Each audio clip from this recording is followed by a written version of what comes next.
5 seconds. Sir, no government, no party has any magic solutions to these problems.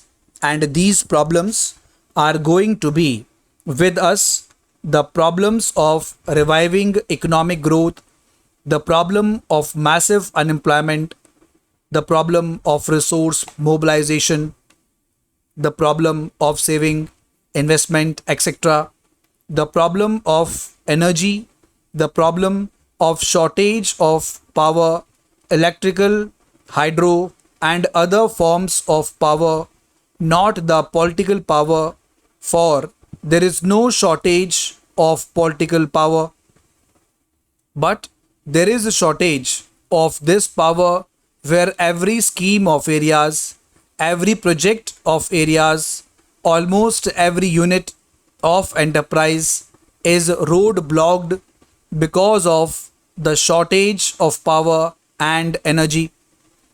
The problem is of finding a happy combination between hardcore economic policies for economic revival with distributed justice, with constraints on the growth of the kind of economic activity which would deprive merit. How to find this balance and how to revive the economy? These are massive problems for which we need a massive national effort, and I am pleading for a new national consensus, the path that has already proved to be the most suitable, the path of the public sector enjoying the commanding heights while we retain freedom of enterprise in certain important sectors. Sir, the President has also in his speech mentioned the international situation, although in somewhat subdued terms because of the gravity of the situation. There is no doubt that the international situation is grim. The psychology of the Cold War is again gripping the big power. Sir, we have had an occasion to discuss certain developments on our borders, Afghanistan and Pakistan, and I have spoken on them at length, and I do propose to repeat those things. But I would like to submit three major factors in the international situation at present, positive and negative. Only when we understand these can we evolve suitable responses also.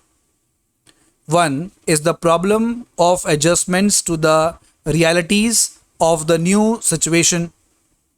The new situation is that at one time we saw one power or one set of powers predominant, dominating the seas, dominating the pathways, and now another set of powers have arisen with an equal measure of power. To find adjustment and harmony is one of the major problems. We had the philosophy or the theory of the preponderance of power. We had the theory of sufficiency, of superiority, and we had the theory of sufficiency of power here. My dear friend, the agriculture minister, is here.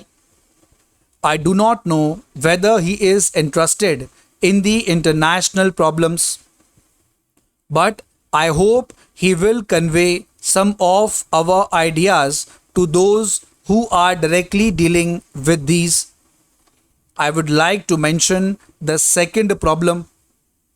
It is also a negative one, if I may put it in this kind of cliche, that the power of the powerful is increasing at a fantastic rate, and that the distance between it and the other is increasing sharply.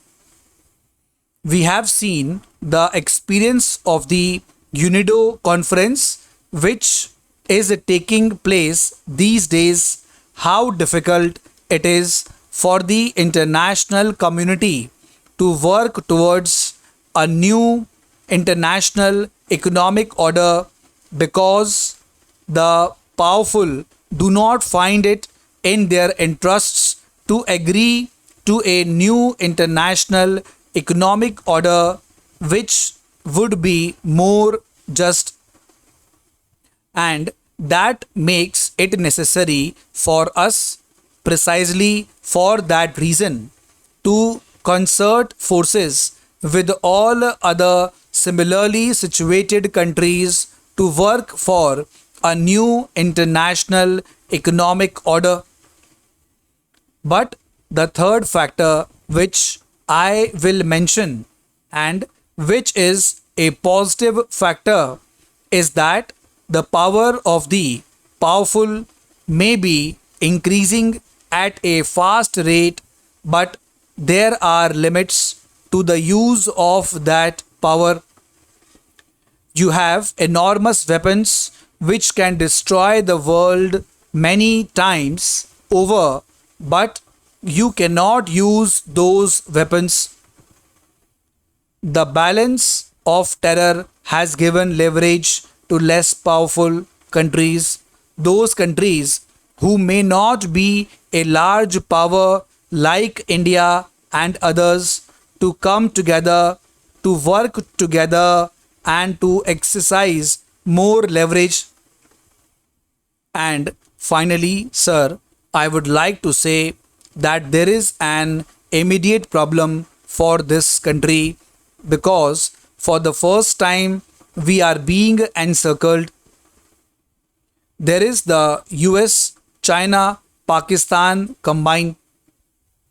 Whatever may be their calculations for the rest of the world, and I know that at least the United States is worried, is bothered, is concerned about the Gulf more than anything else, about the Middle East, about the oil, and so forth. The actual impact of what is happening, the actual consequence of it, is encirclement of India for the first time by three major powers. They will put bases there. Today, we read in the newspapers the minister is going to the special assistant to the US president, who himself is going to Pakistan.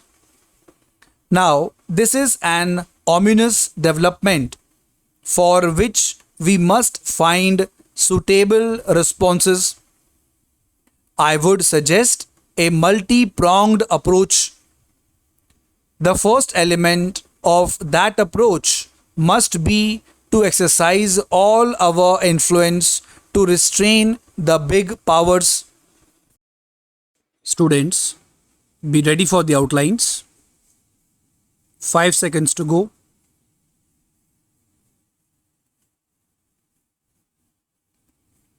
Magic, mobilization,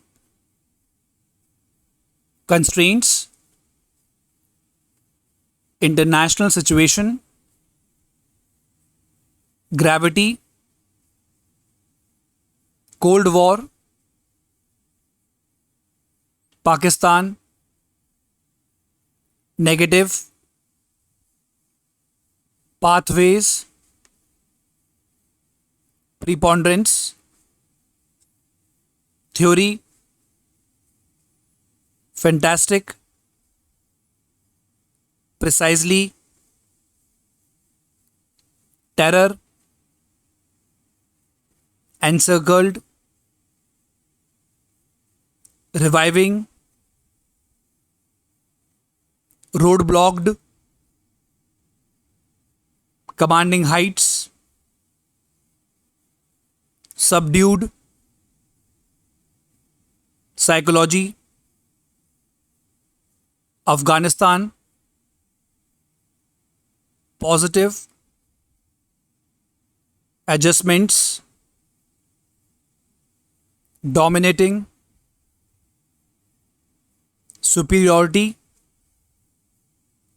cliche, distance,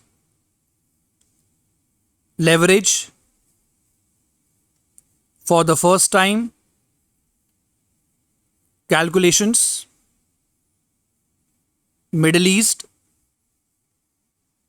newspapers, encirclement, ominous.